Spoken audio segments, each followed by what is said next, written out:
Well, well. What's Hello. up? What's up, Bella, What's Bella, going Bella? on? What's going on, Delano? Let me tell you something. I see my channel coming, right? I've got 55,000 people following me on YouTube. I got StreamYard. I'm streaming on Twitter. I'm streaming on Instagram. I'm streaming on Facebook. Delano, do people know what we're going to do today? Do they know what we're going to do today, Delano? I don't think they're ready for it yet. I don't think they're ready for it, Bella. Well, let I me go don't. ahead and do an intro. You don't think they're ready for it? Oh well, they're gonna have to get ready. They're gonna have to get ready. Well, you know what? Ambassador is my main number one mentor as Mrs. Zernona Clayton. She has several boyfriends, and she's also my mentor. And you know what she told me 27 What did years she ago? tell you? What did she She tell said, you? Linda Rigby, you better stay ready so you ain't got to get ready. You want to, I Come want on. to, true story, Delano, true story. When I first met her, man, give me some applause. When I first met Zernona, I got there, I couldn't sleep. I was like, it's the lady. I'm going to finally meet her, right? I'm all excited, right? I get to her office 15 minutes early. I'm downstairs. Promise you, I never lie. True story. I'm hyperventilating. The guy's like, that's all right. That's all right. Be yourself. I finally get there. But remember, I said I'm 15 minutes early, right? In the lab. Get upstairs 2 minutes up. She opens the door. Well, how you doing, Linda Bridges? You're late. I said, Miss Clayton, it's 9 o'clock. She said, you should have been there early because when you're on time, you're late. I never forgot that lesson. I'm always early. You see what I'm saying, Delano? Well, that's right. Delano, I got somebody special here that just had a 91st birthday on Sunday. Do you know who it is? Yeah. I know exactly who it is. Who is it, Delano? I know exactly who it is. I know. He born March 12, 1932, New Orleans, Louisiana, American politician, civil rights leader, clergyman who served in the U.S. House of Representatives from 1973 1977. He is the former mayor of Atlanta and the ambassador of all ambassadors. He's the coolest, the most chillest person that I know in such high places. We're talking about the one and only Ambassador Andrew Young. Oh. Yes, ma'am. I paid you very well. You're absolutely right. So without further ado, Delano, I'm going to get out my own way. I promise you. I'm going to leave this frame, and I'm going to put the frame of the one, the only. Are you ready, Delano? Are we ready for all these people? Come on, man. You making these people wait. Come on. Bring the doctor. Bring the doctor. I have a little privilege right now because I am honored to be here, and they're not going to show on camera, but he has 2 board members. So they're watching me. I'm on camera. You follow me? I got you. I'm going to pass the baton to Delano, the one, the only, the great, the only one, Ambassador Andrew Young. Let's do it. There he goes. Hey, how you doing? Man, it is such an honor to be talking to you again, to see your face. 91 years, sir.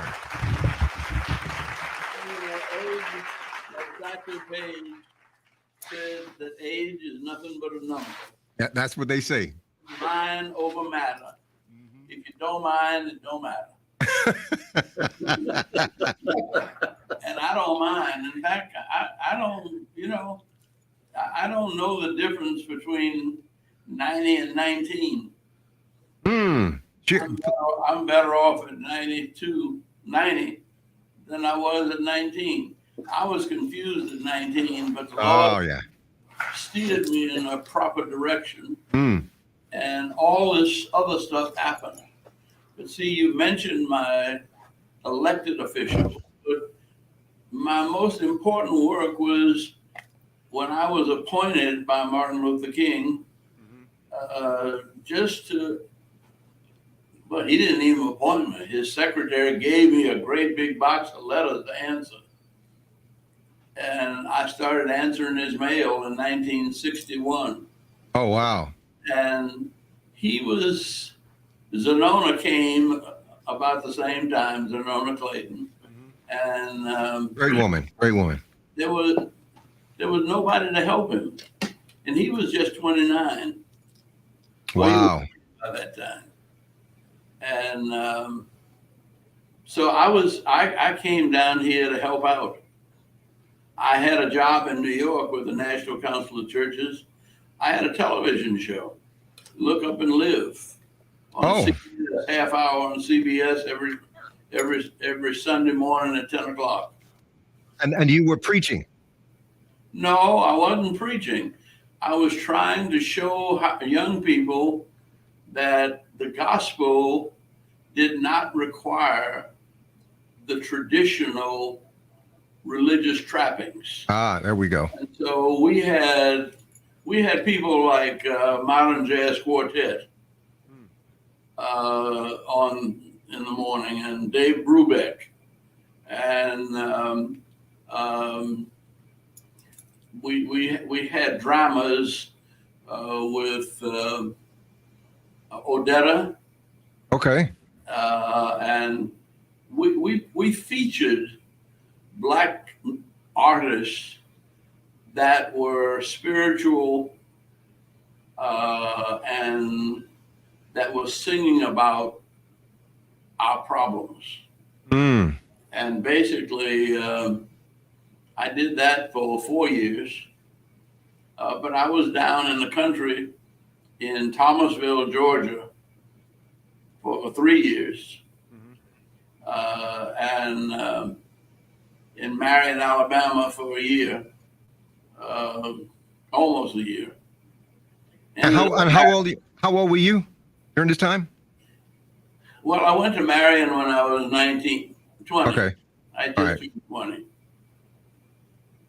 Wow. And that's where I met my first wife.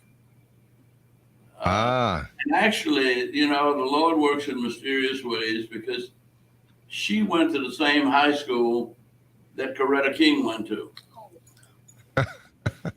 Wow. And they knew each other as girls. Okay. Okay. Now, I didn't know Martin Luther King, and he didn't know me. But they were teaching nonviolence at that high school.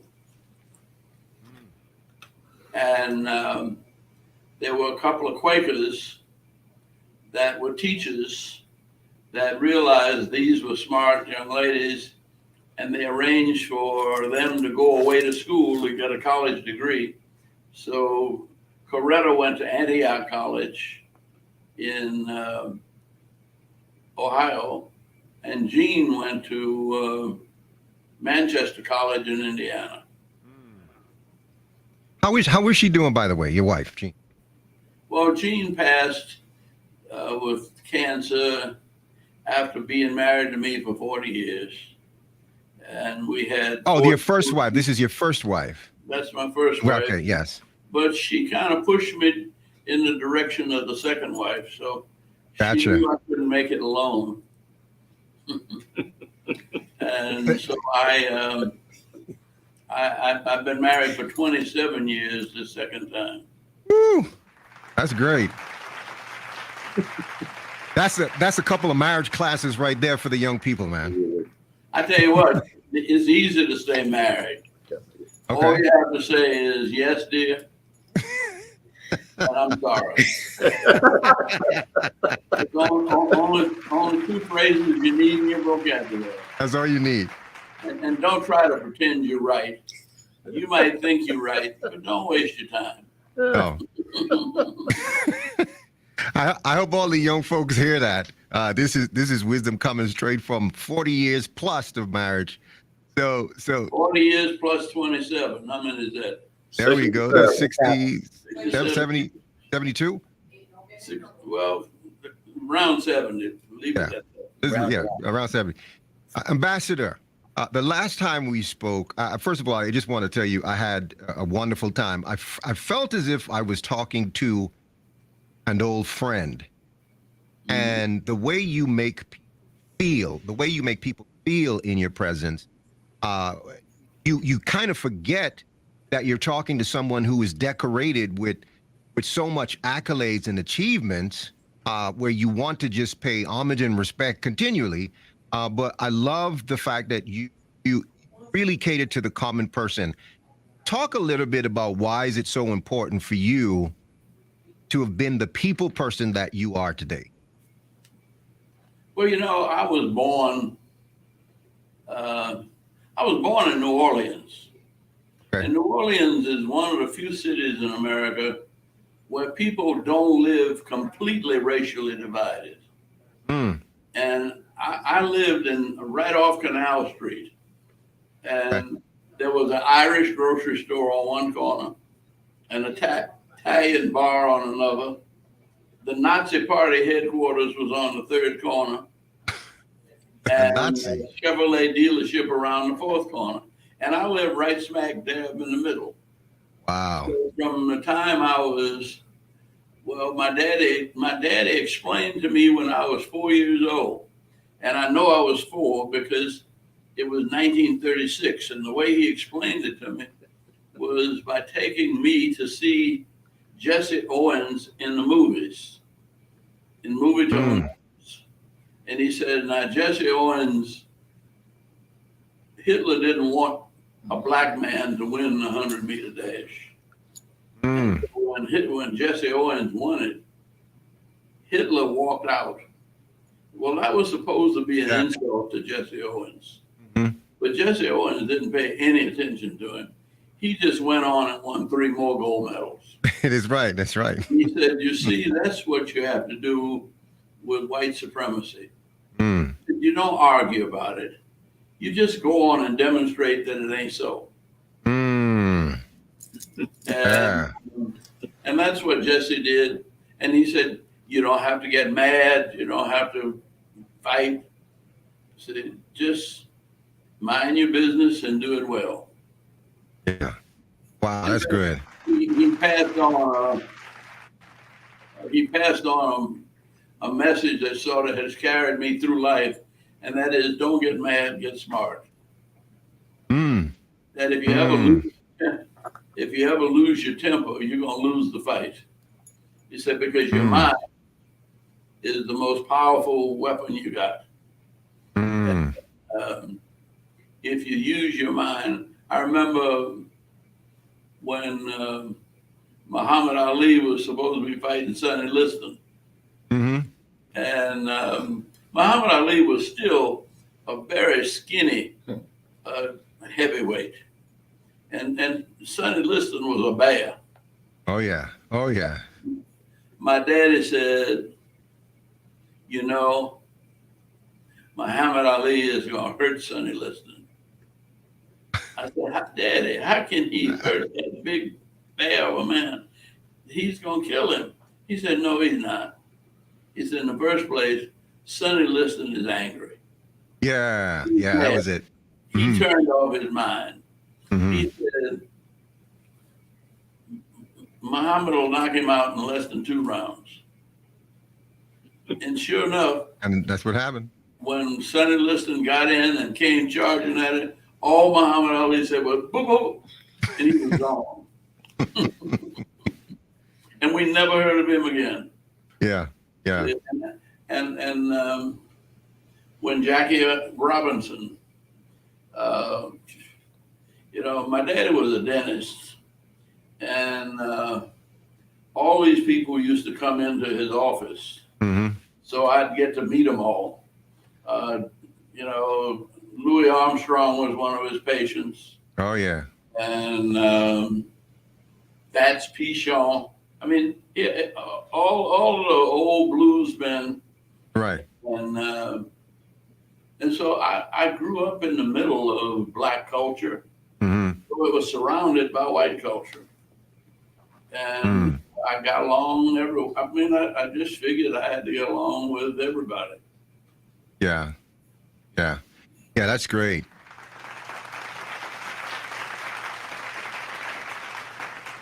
On that fight, Muhammad Ali did taunt him to the point of anger. Muhammad Ali used strategy to get him angry, right? Well, it didn't take much strategy. It did. Right. If you took Muhammad seriously, he could make you mad in a minute. Oh yeah. And that's what happened to Sonny. Yeah, that was a good fight. Speaking about fights, there's so many fights for the African American black people from the diaspora and all over the world. I wanted to get into some of the politics of what's happening today. First of all, wanted to get your thoughts on China. What's happening with China? If that's not too deep and too much.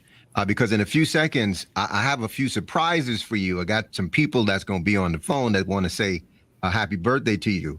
You may have You may have not spoken to them in a while, but you're gonna be surprised. But if you can talk a little bit about your feelings of where China is in the world economics right now, and how does Well, I tell that you what, affect us? China is not where we think they are. Hmm. I was in China in 2000, and I went to the Office of Minority Affairs, Hmm. and the young Chinese who was there happened to be a Muslim. Wow. Uh, and he said to me, I wish I could keep you with me a couple of months.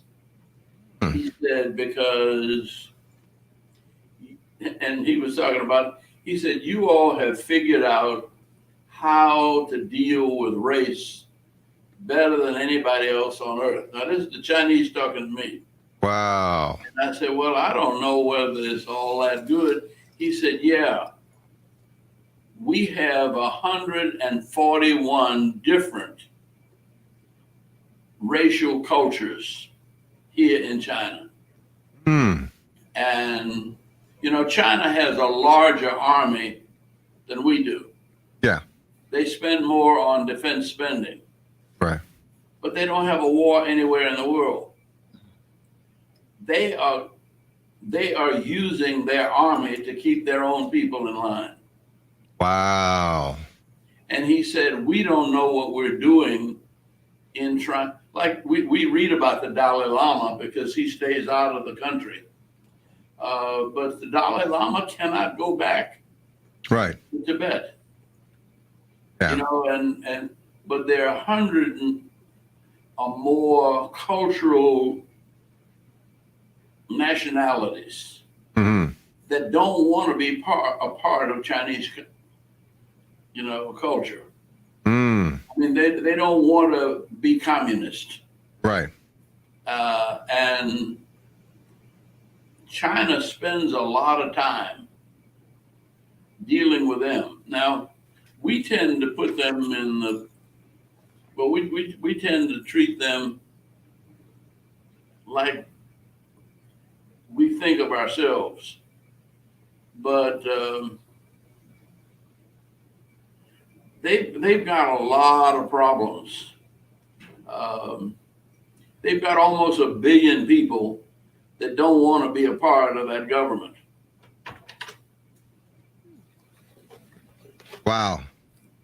Wow. That is, I did not look at it that way in terms of the cultural diversity within China. And that, The way you see it is they spend as much money as we do on military, and they haven't had a war since 1979. so where does the expense go? Where's the money going? Keeping their own people in line. Dang. Wow. That's why when we talk about freedom in this country, yeah, we have a few people killed, and it's more than a few. But remember, I've been around a long time. Oh yeah. I was right here in Atlanta in 1960 and 61, and they had over 50 houses bombed in Birmingham. And that's just 150 miles away.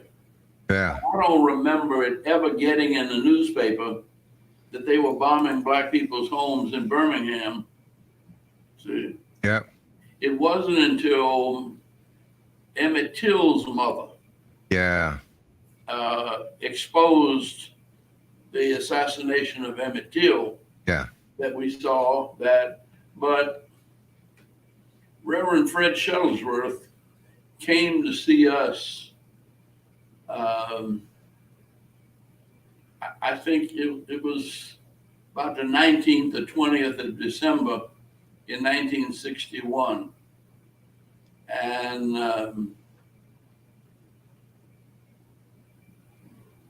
Dr. King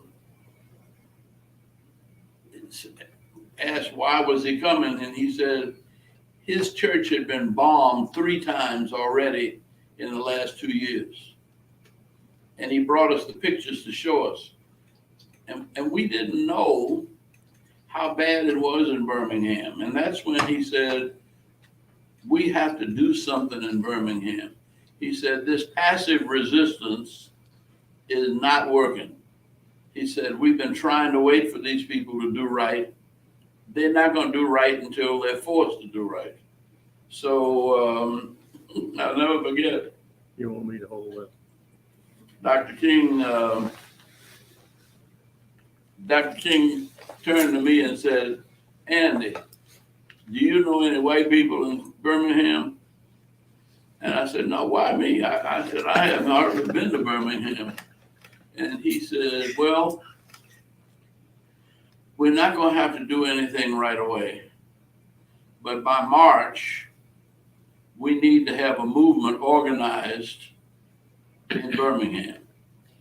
And he said, I want you to go and see how many white people you can meet. Priceless. See? And so I started working on it. Well, by the time March came around, I had found some church people, white church people, the bishop of the Episcopal Church. He got the head of U.S. Steel, and he got the people who own the hotels. And we had a committee of about, well, the first meeting was about 10 people. And so 10 white businessmen sat down with Ralph Abernathy, Martin Luther King, Fred Shuttlesworth, Wyatt Walker, and myself. And we told them that we were going to have a civil rights movement there and that it was going to be hard on them, but we didn't want to hurt them, and it didn't need to be any harder than they made it. And Dr. King put it, he said, you know, in order to keep us down in the gutter, you have to keep one foot in the gutter with us. And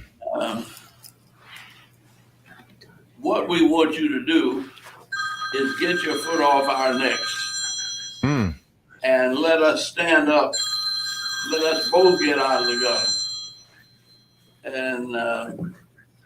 and stand up and work together like brothers. Well, we met with them for almost 3 months before there was a single demonstration. We had lined up exactly what we needed. Almost everything that was later in the letter from the Birmingham jail, Martin Luther King had discussed with them in advance. See, and I'm going into this detail because this is the difference, and I'm not blaming anybody, but the civil rights movement now, they didn't have any time. When I saw George Floyd with a policeman's knee on his neck, that went all around the world immediately. Right. And Black Lives Matter had no time to prepare. Yeah. And their slogans were whatever anybody felt like shouting that day. Right. And they still did a wonderful job. See? But the difference in Birmingham was that we had almost 3 months to prepare. And by the time we started demonstrating, now a demonstration really was, we were meeting with them and telling them that we were not going to spend anything on but food and medicine for 90 days. And that we would shut down Birmingham. And without the Black community spending its money, any money, the city wouldn't be able to function. Right. So they knew what was going on, they knew why it was going on, and they knew what they had to do to stop it. And but that was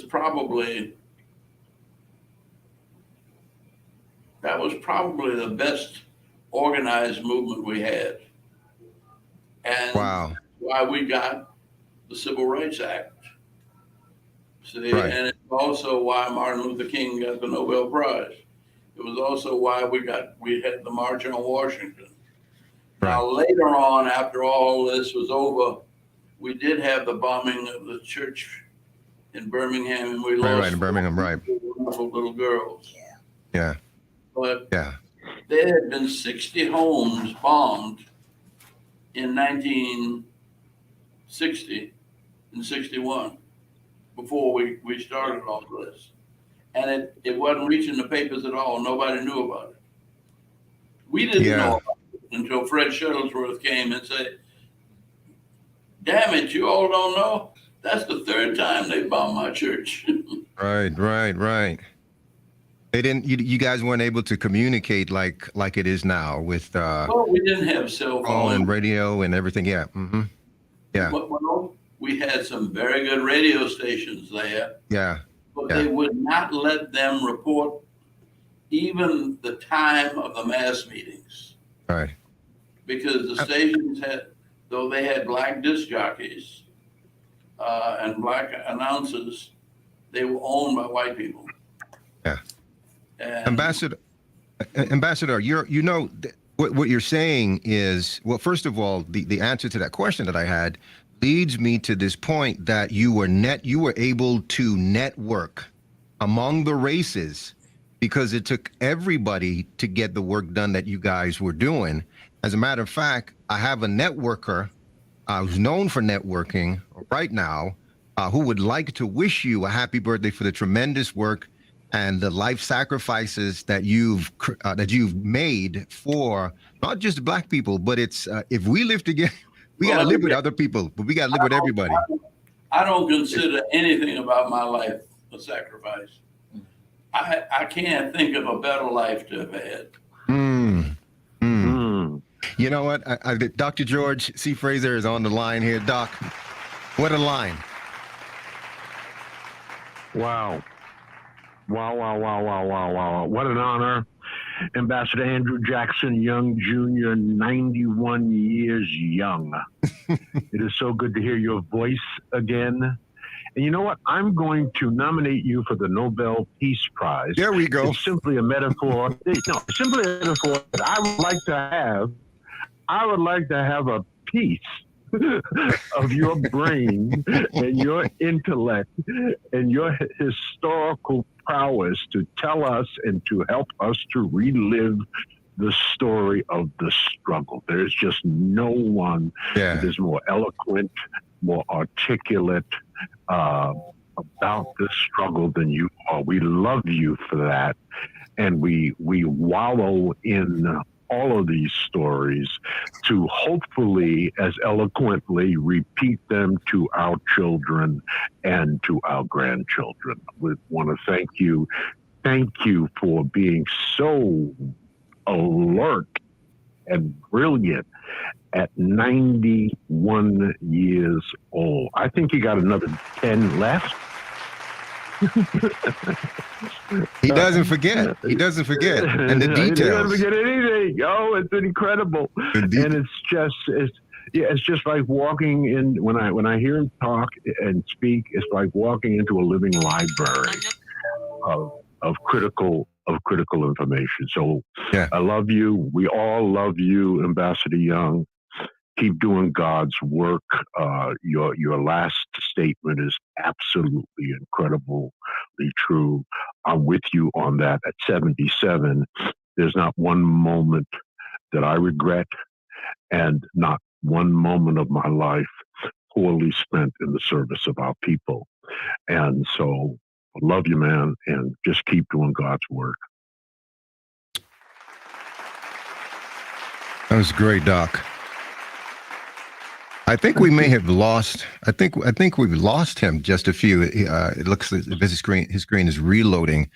You guys on Clubhouse, thank you for being here. We really appreciate you guys. We have Dr. George C. Fraser on the phone. We're waiting for his Ambassador Andrew Young to come back on screen, for him to come back online here. But we are streaming live via Facebook. We're on Facebook, and we're on Clubhouse. We're on Clubhouse. So give us just a few seconds. We're going to reconnect, and guys, we'll be right back. So just stick around.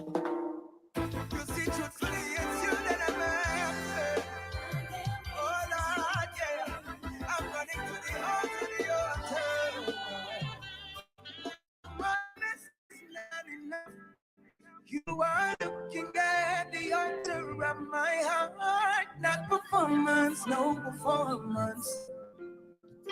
My yes is what you want. My obedience is worth more than my song. Not performance, no performance. I don't wanna do it just to say I did. I got to examine every praise I give, every hand I lift. Did it come from a pure heart? I'm not in it. Hey, are you there, Ambassador Young? Yeah, I'm here now. Okay. Dr. George C. Fraser, are you there? I'm here. Okay. I'm here. Yeah, I think he wanted to respond to you. Before he did, we lost the connection. Ambassador Young. Okay. I'm ready. Okay, did you hear what Dr. George said about you? I didn't. Oh, you did not? No, I'm glad I didn't. You're crazy. Oh man, he big you up, like we say. He gave you some really strong accolades. Hold on a second. Can you hear him now? I thank him. Okay. Thank you. Dr. George, go ahead and talk. Can you hear him now? Yes, I can hear Ambassador. And okay, Ambassador Andrew Young, can you hear me at this moment? I hear you very well. There we go. Good. I now have to repeat what I said. It may have been one of the most eloquent statements I've ever said in my entire life, and now I have to try to remember it. But at 77 years old, it gets deeper. You But really don't. no, I do. Okay. I do. Ambassador Andrew Jackson Young Jr., happy birthday, 91 awesome years. You are a gift to Black people. You are, when I listen to you, it's like a living library of our struggle. We are so deeply appreciative of your memory, your wit, your sincerity, and your commitment to the struggle, and not regretting one moment of it, which is in essence one of the last sentences I heard you say while you were being interviewed by the great Delano A. Johnson. So again, one of the things I said is I'm going to nominate you for a Nobel Peace Prize. It's a metaphor.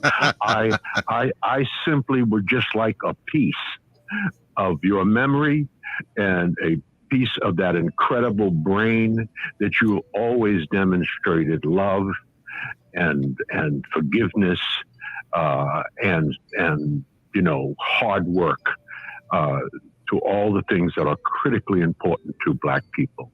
And so I love you. Say something though, and like I feel guilty sometimes that like as mayor of Atlanta, we built the world's busiest airport. When Maynard Jackson became mayor, we didn't have 1 million people here. When I became mayor, we got to 1 million.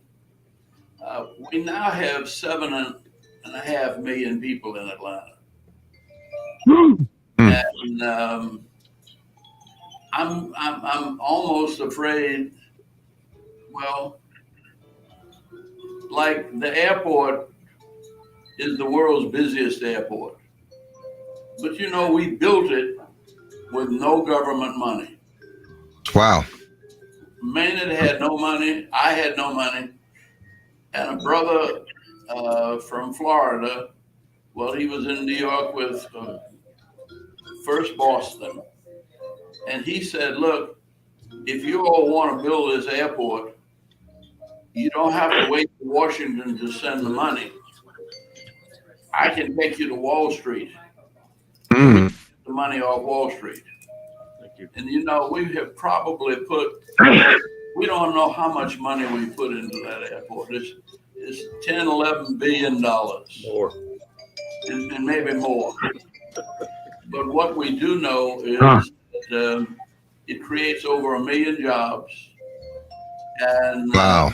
Out there, 6 months ago, and just wanting to meet the staff. Now, when I was there, when I left, we had the director was black, and there were 1 or 2 black folk running sections. When I went out there 6 months ago, there was only 1 white man in the room. Wow. And there were 2 black men, but including the director. But every time I asked a question, they pointed to 7 black women who gave me that. 1 of them gave me the answer. And I said, damn, the women have taken over the world's busiest airport, and nobody knows it. Generated $66 billion in income last year. That's more than most countries. And see, let me go ahead and brag while I'm bragging. The Atlanta economy, that is Fulton and DeKalb and the immediate counties around us, we have a $400 billion economy. That means Atlanta, the city of Atlanta, has an economy the same size as Norway. And, I used to feel guilty going around here because, you know, my brothers are hard on me. They were, when we were bringing in all of this business, they were telling me, you're not doing anything for black folk. White folk getting all them jobs. When you build all these buildings, there's not going to be any black folk living, working in those buildings. Those buildings are white folks. And I look around Atlanta now, and I wonder where the white folks have gone.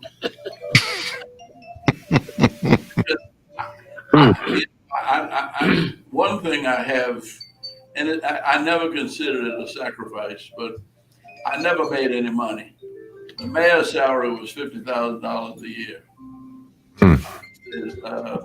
When I worked for the Olympics, I volunteered for 10 years and didn't make a dollar a year. I never have, I've never needed money. I educated my 4 children, 3 of my 4 children. And the 4th one said, they can't teach me anything. I want to do it on my own. In fact, the way he put it was, save your money and my time. I can do better. And he found a path in business that even though all my daughters have graduate degrees, and so do their husbands, he's probably making more money than all of them put together. Wow. Wow. It's been, but he wanted to follow the free enterprise path. Right. And, entrepreneurship. Yeah. And of course, I'm a firm believer in the presence of God and the power of God. I don't think any of this is accidental. I know I've been blessed, and things that have happened in my life didn't happen because I was smart and good looking. It happened because I sensed the need, and I sensed the power of God in my life, and I followed where he led me. Wow, that's great. And almost everything we've done at some time or other seemed crazy. Yeah. Wow. He knew that. He used to say when we were in our 30s, he'd say, you know, we all have to be clinically insane to think that this crazy bunch of black folk, and he didn't put it this way, but we would. But we ain't got a pot to piss in or a window to throw it out of. I remember hearing that a lot. I remember hearing that a lot. And we think we're going to change this nation. Yeah. And change the world. Well, Ambassador, you did, and Dr. George C. Fraser. I know you got to go, Doc. Any final remarks? I got someone else that I want to introduce to who wants to say hello to Ambassador Young. Any final words, Dr. George? Just my final word is keep on thinking, keep on talking, keep on living a good life. We love you. Well, you know, when you're 91, you can't do anything but live a good life. All right. Dr. G, thank you so much for your time, man. Thank you so much for your time. Thank you, Bilal. Oh, man. Appreciate you. Ambassador Young, I got somebody else here. Another surprise for you. I think you're going to really love this surprise here. While I'm doing this here, you've been an ambassador, and I want you to, there was something that you did. What was the scariest thing you did as an ambassador? I know you went to negotiate when Carter was in. I think it was Carter? Yeah. Yeah. But I want you to think about the most challenging, not scary, let's just say the most challenging thing that you've done as an ambassador. And while you're thinking of that, though, I do have another ambassador who I would like to, who wants to say happy birthday to you as well. Good morning to you, sir. Ambassador Richard Demerit, how are you doing, sir? I am enjoying excellent health. Listen, I have your buddy, fellow colleague here, the former mayor and ambassador, Andrew Young. He can hear you, and I know you wanted to as well wish him happy 91st birthday. The mic is yours. He can hear you. Thank you very much. Good morning, gentlemen, and a special hello to my colleague, Ambassador Young. On your birthday, thank you very much indeed. On your birthday, first and foremost, I would like to say to you that whatever you're doing in life, don't stop, because you seem to be getting younger and getting busier every day. And as long as you keep dreaming of the things you've always wanted to do, and you will get the joys that you know you can get from it. And also, if you keep trying to see how full and rich each day can be, and how much we can learn and reach and grow, and as long as we keep looking for new pathways to pursue, and that's something I know you continue to do, as long as you can keep seeking the beauty of life in all things that interest you, I wish you the happiest birthday that I can ever think of. Well, thank you very much. And there are three little things I want to say to you, which is very special. You may know or may not know this. You are my mentor. Thank you. I met you many years ago in Blue Mountains at a YMCA function. And this very young, handsome man came in and sat next to myself and my wife in that particular conference. That's in North Carolina? North Carolina. Wow. You were wearing a red jacket. And you were called upon to give the keynote speech. And you spoke for about 25, 30 minutes extemporaneously. Well, you know, From that, yes? before I started, the first job I had when I was just about 20 years old was as a summer preacher in Thomasville and Beachton, Georgia. Yes. Beachton is right down on the line. Right. It's closer to Tallahassee than it is to Thomasville. And the deacons called me and they said, "Now, preacher, we know you've been up north to school, and we know you had a lot of white folks professors and this, that, and the other. But down here, we don't believe in no paper in the pulpit." Interesting. But we want to know that it's coming from your heart. Yes. We'd appreciate it. He said, if you bring paper in the pulpit, ain't nobody coming to church. So exactly. I had to decide. Now they would help you because I'd say this morning, I want to talk about the rising of the sun. And everybody say, "Amen, brother. Amen, brother." And so preaching in the South, especially in that rural South, was a give and take. And yes. They would make you preach. I mean, they would relax you and you just pour forth. But the wisdom was not the wisdom that was coming from inside your mind and your heart. The Exactly. People who were amen. I learned that. And I learned that even when people are not saying amen, they're nodding their head and they're with you. And all you need to do is just stay true to what's in your heart and mind, and you can get through almost any sermon. Wonderful. I'll tell you another piece of that. At the UN, they would send me 20 pages of speeches to read and things like that at the UN position. And I would have them printed and pass it out.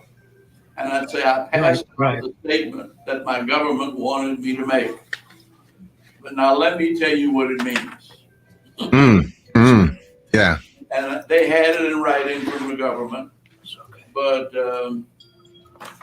then I told them what I thought it meant. Yeah. Yes. Let me just give you the two final points that I wanted to share with you on an occasion like this. Okay. After that meeting of the YMCA in Blue Mountains, you became the mayor of the city of Atlanta. And I had the distinct pleasure to come to Atlanta because you're connected with the Butler Street Y. Yeah. And you remember names like Norm Urquhart. Yeah. And I saw him the other day. Okay. And I was invited up there to do a presentation. Reverend Quincy Coswell happened to have been the pastor at that time. Yeah. After the presentation, you invited me to come to your office, and you gave my wife and myself the key to the city of Atlanta. Wow. I don't know if you remember that, but that touched my very heart. But more importantly, I ran into you. I was coming home from London. To the Bahamas, and I ran into you in the airport at New York. We remember each other. I'll get with you. And then we did an embrace. You remember this thing? You remember that? No. I mean, I'm sure it happened, but I don't remember it. Well, I'll tell you. I said I'll to tell you you, what, I my understood. memory, Yes? my memory seems to turn on to what it needs to remember at the time. Yes. But history was made on that occasion when I met you. I said to you, I said, I understand that you are now the ambassador to the United Nations. They were my words to you. And you said to me, yes, and what are you doing? And I repeated, I said, I'm the ambassador to the United Kingdom. That was the greatest moment of my life. Wow. That's correct. Well, Ambassador Young, there's so many people whose lives you've touched. We have a room full of people in Clubhouse right now who's also listening in intently at every word. I want to say, first of all, Ambassador Richard DeMeritt, thank you so much for giving us some of your time today to bring some birthday greetings and some memories of your interaction with Ambassador Young. Thank you so much for that. I really appreciate your time. Thank you very much indeed. And have a great day. Thank you. All right. So I promised I would bring a couple of people who you've touched and whose lives you've enriched, along with all the people in at Atlanta. I know that you have to go in about 7 minutes or so. You have, I know they told me you have a few more interviews. I don't understand how busy you are. You got 18 interviews today. I don't want to. But I just want you to close out with the thing that was the most challenging during your time as an ambassador. The one thing.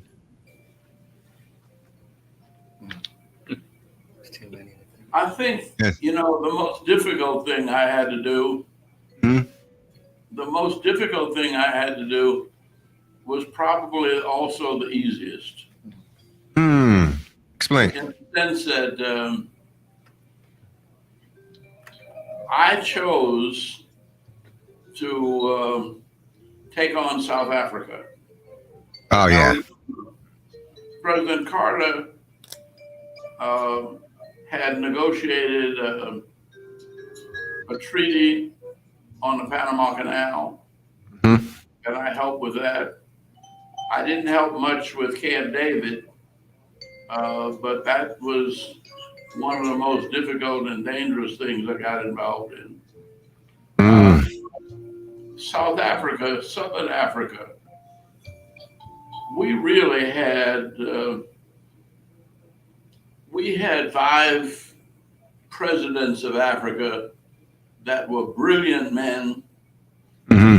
And it was my job to try to get them together with the white South Africans. And what I found was that even the State Department of the United States was afraid of the white South Africans. Wow. And I couldn't understand why. And they didn't want me to go meet with them. Well, I had been, Arthur Ashe, I used to think I could play tennis. Was a friend of mine. He won the tournament here in Atlanta. And the tournament in Atlanta was connected to the tournament in Johannesburg, South Africa. Okay. And they invited him to go. And he wrote 10 people. He wrote 8 white people and 2 black people. The 8 white people told him he ought to stay away from South Africa. One of the 2 black people was Bob Green, the Dean of Urban Studies at Michigan State. And we both said, you ought to go. So he said, well, you ought to go with me. In South Africa. South Africa didn't get free until 1983 and 4. But we were in South Africa in 1973. And 10 years before independence. And what I found was that Southern white people and South Africans were very similar. And if I could make it with Southern white people in the United States, I could make it with white South Africa. Wow. And, but the State Department didn't believe that. And they tried to stop me from getting involved with the white people. And I called President Carter, and he said, no, I asked you to meet the leaders of Africa. I didn't say what color they were. Right. And so I went to, I frankly asked the guy, I said, who is the meanest son of a bitch you got to deal with? And they gave me his name. I won't say it now. I said, well, can I go see him? They say, you don't want to see him? I said, yeah, that's the one I want to see. I don't believe he can be any worse than the folk I grew up with in Louisiana. Wow. And Wow. Mississippi, and Alabama, and Georgia. Wow. And I had learned growing up in the South that white people were more afraid of me than I was of them. You know, especially the more racist they were, the more fears they carried. And so I had learned to survive, to help put them at ease with their fears. And so when they said, you know, that this is the meanest guy that they had to deal with, I said, that's the guy I want to go see. And he didn't want to see me with anybody else. He said, if you come by yourself, I'd like to meet you. Wow. No security. You had no security? No. Wow. And no gun. Wow. But I had the same, let me tell you, I had the same experience in a different way with one of the freedom fighters from Zimbabwe. He was a great big guy in battle fatigues. And he came over to me and he said, I need to talk to you. And I said, oh, Lord, what have I done now? And I realized that we were in negotiations.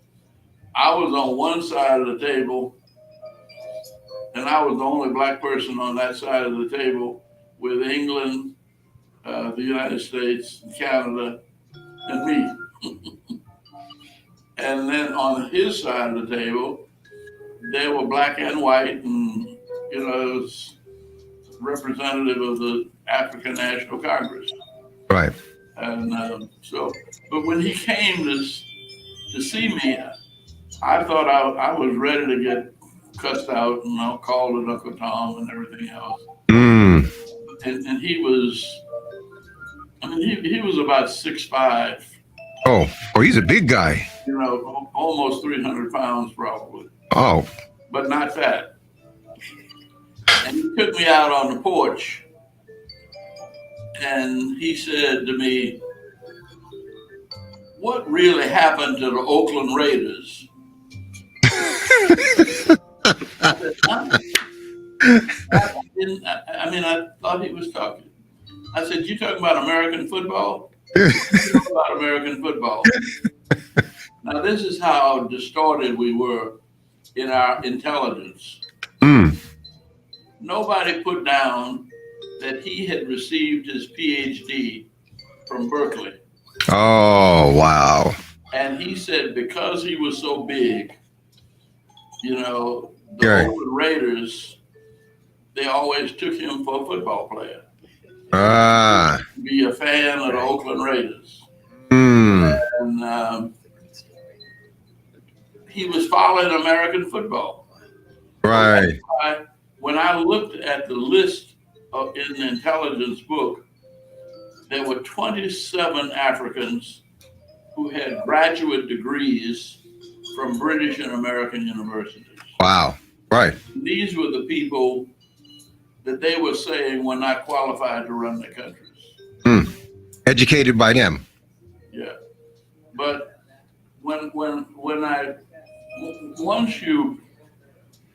but I had the same experience with with most of the dictators, that they were people too. Yeah. And if I could get them alone, you couldn't do anything with them in public. But I'd always ask whenever I went to see somebody that was supposed to be, mean and bitter and cold. I always said, when I went in the room, I always said, before we leave, I'd like to spend 10 minutes alone with you. Let's don't run over that, because I'd like to get to know you better. When I get into the room with one alone, I don't care how big and bad he is. He was a human being I could relate to. Yeah.